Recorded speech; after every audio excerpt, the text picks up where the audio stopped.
का समर्थन का मतलब मानवता विरोधी शक्तियों को समर्थन देना।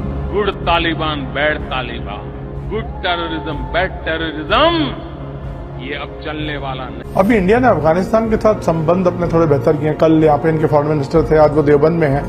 हमारी कुछ पार्शियल रिस्टोरेशन ऑफ एम्बेसी हुआ है, तो इसको किस तरह से आप देखते हैं? मैं तो वेलकम करूंगा इसको। मैं तो 2016 में पार्लियामेंट में खड़े होकर कहा था कि तालिबान आएगा, आप बात करिए।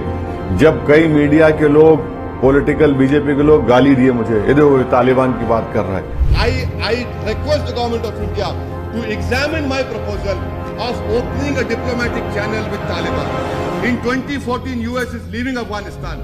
We have invested crores of rupees in development of Afghanistan.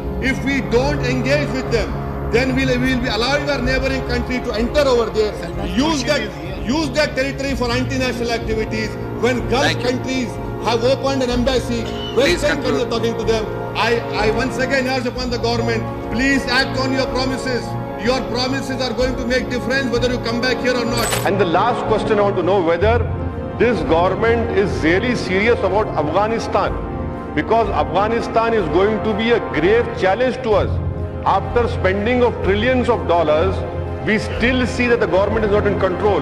So whether India and Pakistan are going to sit down and talk about how stable Afghanistan can be made, because it is in our interest that Afghanistan remains stable, because the way Taliban is going to come back for sure over there.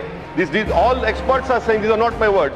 So what steps are being taken in that regard, sir? These are my specific pointed questions to the Honourable Minister. अब समझ में आप लोगों को अब इन्हें जरूरी है, तालिबान हमारे से दोस्ती आज वहाँ जो ईरान में पोर्ट बना रहे, वो पोर्ट से सबसे बड़ा फायदा हम पाकिस्तान को बाईपास करके अफगानिस्तान में जाएंगे। तालिबान तंग है वो लोगों से, तंग है वो पड़ोसियों से, और उन्होंने कितना अच्छा स्टेटमेंट दिया, उन्होंने कंडेम करे पहलगाम को, आउटराइट कंडेम करे वो लोग। देखिए हमारे लिए बहुत, ये छाबार पोर्ट बना हमारे लिए बहुत जरूरी है जो ईरान में हम बना रहे, उससे हम अफगानिस्तान में जाएंगे। हम कैसे इन्फ्लुएंस छोड़ देंगे उस इलाके का चीन और पाकिस्तान के लिए? लेकिन कुछ खामियां उनकी भी है ना, जिससे वुमेन राइट्स और सबको लेकर। अरे सर, खामियां सब में है ना। कहाँ खामियां? आप खामी को देखेंगे या आप उस स्पेस को छोड़ देंगे?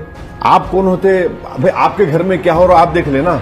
आपके घर में जो होगा आप देखेंगे। मुझे क्या करना है उससे? मुझे ये देखना है कि मैं उस जगह ना खो दूं। चीन, अफगानिस्तान, पाकिस्तान और बांग्लादेश को बुलाकर मीटिंग किया, ये सही है कि हमारे लिए पूरा डिप्लोमेटिक रिलेशनशिप हमारे एस्टैब्लिश होनी चाहिए। देश की सिक्योरिटी और जियो पॉलिटिक्स के लिए हमारा वहां पर रहना बहुत जरूरी है। तो ये वेलकम मूव है। बिल्कुल, मैं तो कहूंगा फुल फ्लेज डिप्लोमेटिक रिलेशन होनी चाहिए। और जब तालिबान आया तो तालिबान ने इंडिया से कहा कि आप जो मेडिकल फील्ड में एड दे रहे हैं उसको जारी रखिए, बंद मत करिए प्लीज।